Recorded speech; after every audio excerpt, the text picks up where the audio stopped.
परभणी जिल्ह्याचे जिल्हाधिकारी श्री संजय सिंग यांना पालकमंत्री मेघना बोर्डीकर यांच्या हस्ते निवेदन देण्यात आले। यावेळी राघोजी भांगारे, जिल्हाध्यक्ष अच्युतराव सोंगे, मार्गदर्शक निवृत्ती रेखडेवाड, महिला आघाडीच्या जिल्हाध्यक्ष सौ रेणुका घोरपडे, युवा नेते किशोरभाऊ सूर्यवंशी, मनोज भिसे, माधवराव सुरवसे, पिराजी जगताप, नागनाथ पोतलवाड, वांगीकर, राम चिंचलवाड, रमेशराव सोंगे, मारुती घोरपडे, तुकाराम पालकवाड, प्राध्यापक गणेश मारेवाड, ज्ञानेश्वर सोनेवाड यांच्यासह अनेक कार्यकर्त्यांची मोठ्या संख्येने उपस्थिती होती।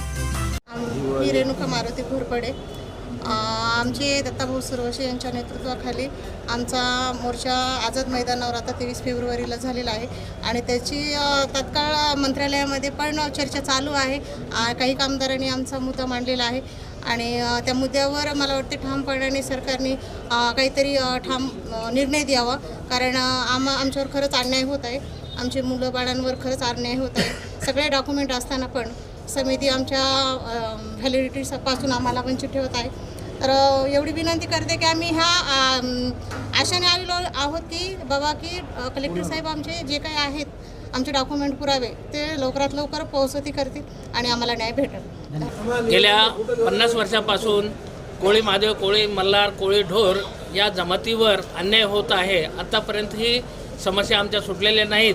या ठिकाणी परभणी जिल्ह्यामध्ये अन्नत्याग आंदोलन केलं, त्याच्यानंतर नागपूर अधिवेशनावर धरणे आंदोलन केलं, त्या ठिकाणी हे आमचं आंदोलन चिरडलं गेलं आणि त्याच्यानंतर मुंबईला आझाद मैदानावर मागच्या 23 तारखेला आम्ही त्या ठिकाणी आंदोलन केलं आणि आता त्या ठिकाणी लक्षवेधी लागलेली आहे आणि या लक्षवेधीच्या निमित्ताने या ठिकाणी आमची माहिती कलेक्टरांना साहेबांना मागवलेली आहे शासनाकडून आणि ती माहिती योग्य प्रमाणामध्ये आणि जी सत्य आहे तीच त्यांच्यापर्यंत पोहोचवावी यासाठी आम्ही आमचे पुरावे त्या ठिकाणी सादर केलेले आहेत आणि निश्चित रूपाने कलेक्टर साहेब आमचा प्रश्न योग्य रीतीने समजून घेऊन त्या ठिकाणी प्रश्न मांडतील आणि आमच्या समस्या सुटतील एवढी अपेक्षा आहे। त्या अपेक्षेने आम्ही या ठिकाणी आज निवेदन दिलेलं आहे।